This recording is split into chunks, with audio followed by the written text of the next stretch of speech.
súper importante, Gustavo Petro, reforma laboral, acoso laboral y sexual. Gustavo Petro informa del tiempo. Que tengan un día lleno de bendiciones. De comenzar, quiero excusarme por la demora. Estábamos dialogando en Medellín con un grupo empresarial, precisamente, alrededor de algunos temas que interesan al país y a Antioquia. A los trabajadores de la economía popular, las confederaciones y asociaciones sindicales de las centrales obreras, presidentes, directivos de los gremios productivos, vicepresidente de la República de Colombia, Francia Elena Márquez, presidente de la Cámara de Representantes, David Ricardo Racero, ministro del Interior, Hernando Alfonso Prada, ministra del Trabajo, Gloria Inés Ramírez Ríos, su esposo Álvaro y su hijo Eduardo, que deben estar un poco preocupados por tanta ausencia de tantas reuniones tratando de concertar este proyecto de ley. El director para países andinos de la Organización Internacional del Trabajo, Ítalo Cardona, presidente de la Unión Afrocolombiana de Trabajadoras Domésticas, Claribet Palacios, lideresa campesina Nuri Martínez, que recibieron el proyecto de ley de la reforma laboral. Bien, aunque creo que en el día de hoy se ha discutido, se ha dialogado bastante sobre este proyecto, he escuchado en la prensa varias críticas generalmente articuladas con el tema que al elevarse el costo laboral, como lo llaman, nosotros decimos el ingreso de las familias trabajadoras, habría una pérdida de empleo o habría restricciones para que creciera el empleo en Colombia sobre la base de pasar de lo que denominan ellos la economía informal hacia la economía formal. Olvida ese análisis, era yo congresista en ese momento, que cuando se presentaron las diferentes reformas laborales, todas tendientes en general a reducir el salario, a ampliar la jornada y quitar los últimos resquicios de la estabilidad laboral en Colombia, hemos obtenido desde esos años hasta acá, si miramos la ley 50, aproximadamente 30 años un resultado completamente adverso al que señalan las críticas. Ha sido precisamente la reducción del salario, la inestabilidad laboral, la que no ha permitido el crecimiento de la productividad en Colombia, la modernización, por no decir con más exactitud, el desarrollo del mismo capitalismo en Colombia. Comparando las estadísticas de la OCDE, ha resultado y se ha vuelto también noticia que Colombia es el país en donde más se madruga. Ha resultado también en esas estadísticas que Colombia tiene la jornada laboral más alta, de mayor tamaño de los países de la OCDE fuera de Turquía. Y ha resultado también que en esas estadísticas Colombia tiene el último lugar en productividad en la OCDE. No están separadas unas de otras, hay que ligarlas. Es que en Colombia se madruga más que en el resto del mundo, en primer lugar, porque la jornada es la más larga que en el resto del mundo en general, y porque los medios de transporte anacrónicos alargan aún más esa jornada, a veces con 2 horas de ida, 2 horas de regreso a través por ejemplo, en la ciudad de Bogotá, de los tristes buses de Transmilenio. El tiempo del transporte es también un tiempo laboral. Y esa amplitud, entonces, sin mayores comparaciones con el mundo, esa jornada laboral extendida no ha traído más riqueza, no ha traído más ganancia. Se trata de una visión anacrónica, la misma que tenían el mundo del capital allá por los años 1830, 1840, en la Inglaterra, hasta que un movimiento que llamamos cartista terminó a través de la primera huelga de obreros en el mundo, logrando una primera ley que recortaba la jornada laboral. En ese momento fue la jornada de las 10 horas. Y en la prensa del entonces en inglés también se decía que el recorte de esa jornada laboral iba a traer la pérdida del empleo e iba a traer el atraso de lo que entonces se denominaba Inglaterra. Todo lo contrario. El recorte de la jornada laboral, que después pasó a 8 horas, que después pasó a 40 horas en la semana, que hoy aún se discute recortarla más en los países más desarrollados del mundo, no trajo la destrucción económica de esos países, sino lo contrario, el incremento permanente, paulatino a través de los años y de las décadas de la productividad laboral. Trajo, por tanto, el crecimiento de la riqueza.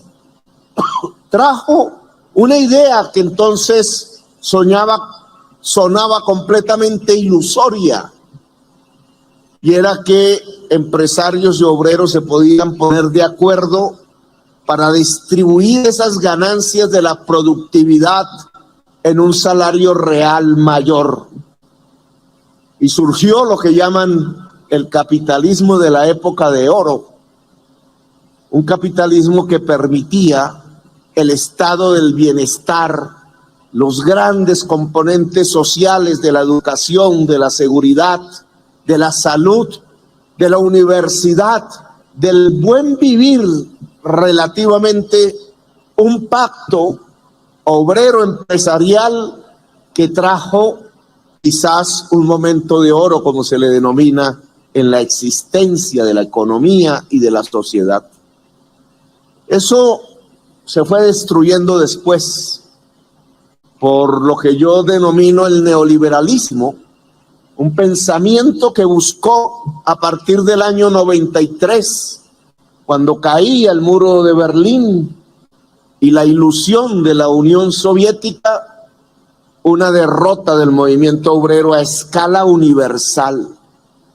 Las conquistas se perdieron, la estabilidad laboral se perdió la organización obrera, se perdió las posibilidades de reformar las sociedades en otro sentido y cundió el capitalismo salvaje. Se destruyeron en buena parte del mundo los estados de bienestar. El trabajador terminó en los rincones de la historia sin capacidad de acción, sin capacidad de decisión. Hoy todo está cambiando otra vez. Hoy, si se mira París, hoy si miramos Colombia, América Latina, hay un resurgir de las luchas por la dignificación del trabajo, incluso de las luchas por un mayor tiempo libre, que es de donde se puede construir la riqueza del espíritu, la calidad de la vida. Lo que estamos haciendo aquí no es una isla. En realidad, la crisis económica que se vive desde el año 2008 y que estalló allá en los Estados Unidos y que no ha permitido volver a observar un mundo en donde crezca la productividad, un estancamiento permanente que cada vez se empeora, porque luego del COVID que es también el efecto de un sistema económico, al destruir los sistemas de salud pública, al permitir en las economías de grandes ganaderías que virus que provienen quizás de la crisis climática, que se propagan quizás por la crisis climática, irradiaran con su espectro de muerte a la humanidad toda. Y como si no fuera poco, ahora tenemos el hambre en el mundo expandiéndose, ahora tenemos la guerra en el mundo, ahora crece la pobreza. Los estudios de Thomas Piketty en Francia demuestran que vivimos de nuevo una desigualdad social en todo el planeta Tierra que no se veía desde los años anteriores a la Primera Guerra Mundial. Se destruyeron las conquistas del movimiento obrero mundial, pero entramos en la crisis. Crisis, como dicen en Davos, que no es una, sino varias, una policrisis. Ayer, antes de ayer, tras antes de ayer, las noticias hablan de quiebras bancarias, de manifestaciones intentando impedir que se eleve la edad de pensiones, que haya más tiempo libre para el trabajador y la trabajadora cuando han ya pasado sus años en el trabajo y quieren recuperar espacios de su propia vida. Hoy en el mundo están pasando cosas. Los bancos quiebran porque la gente no tiene cómo pagar cuando han aumentado inusitadamente la tasa de interés. Y ese sistema que empieza a debilitarse, lo que está gritando es que la única manera de superar la crisis en el mundo de tipo económico es que las familias tengan mejor ingreso, es que las familias puedan construir un mayor mercado interno a los países, es que se pueda con políticas superar la pobreza, que con la productividad que hoy tenemos bien que se podría superar. Es que llegó otra vez un momento en donde podamos discutir la dignidad del trabajo. Lo que este proyecto presenta entonces es un capítulo mundial para Colombia de dignificación del trabajo. Aquí en Colombia, desde la Ley 50 y las demás leyes que se han creado en estos últimos años, terminamos no solamente con la jornada más alta de la OCDE, no solamente con la menor productividad de todos los países de la OCDE, no solamente con un pueblo que tiene que madrugar porque si no muere de hambre, sino que terminamos en un sistema en donde el acoso sexual, donde el acoso laboral se volvió cuestión de todos los días, que al acabar la inestabilidad y al tener que firmarse para poder sobrevivir contratos cada 2 meses, han condenado a la mujer a un acoso sexual de los empleadores. La inestabilidad en el trabajo trae problemas mentales, trae destrucción de la calidad de vida, trae caída de la productividad. Las ganancias cortas se dan cuando las sociedades y la economía tienen una baja productividad. Las ganancias pueden aumentar cuando las sociedades son más productivas. Y la productividad no es simplemente el que las empresas puedan competir, que en Colombia poco que compiten, porque estamos plagados de oligopolios y de monopolios y de rentas que se chupan del Estado para transformarlas en ganancias sin trabajar. Lo que tenemos en Colombia es que la productividad no aumenta porque no se ha irradiado el saber en el conjunto de la sociedad, el conocimiento, los sistemas de educación pública, el intelecto general de la sociedad. Por eso no tenemos altas productividades y porque hemos erodado la estabilidad laboral y la dignidad del trabajador y de la trabajadora. Este proyecto de ley debe permitir, si se aprueba por el Congreso de la República e inicia su trámite allí, que cese el acoso sexual y laboral en el país. Debe permitir que el salario real pueda crecer en Colombia para que pueda industrializarse este país. Debe permitir que la gente pueda ser más feliz en esta sociedad, precisamente porque pueda disfrutar de más tiempo libre. Debe permitir que se pueda organizar el cuerpo de trabajadores y trabajadoras para poder discutir de tú a tú con el mundo empresarial. Ese mundo fragmentado del movimiento obrero en 80, en 100 sindicatos por entidad, que nos recuerda la tesis de la libre competencia del mercado, cuando el mundo obrero tiene que unificarse para poder ganar capacidades de negociación.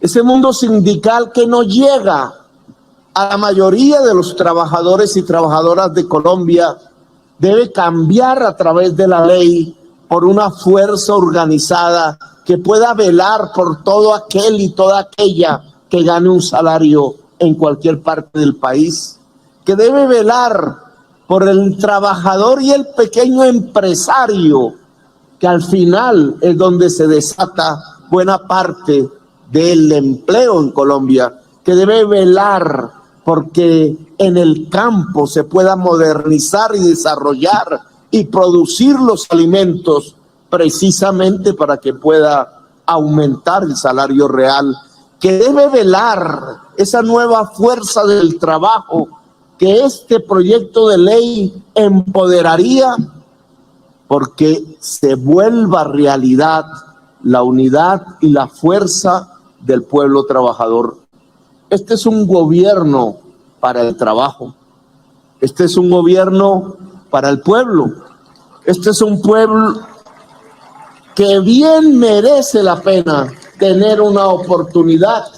Este es un gobierno que busca el pacto social, que recupera la tesis de que es posible el encuentro en medio de la diferencia y la diversidad, que levanta incluso la bandera del pacto social o del acuerdo nacional para transformar a Colombia y encontrar los caminos eficaces de la paz. La violencia nos inunda precisamente porque no hemos transformado el país, porque sigue siendo profundamente injusto, porque sigue excluyendo el territorio nacional. Con ustedes, el pueblo trabajador, este gobierno puede cambiar los pilares en donde se ha fundamentado la violencia para poder construir los pilares en donde se pueda construir la democracia, la paz y la justicia social. Es decir, una Colombia que sea potencia mundial de la vida. Gracias, muy amables, por haberme escuchado.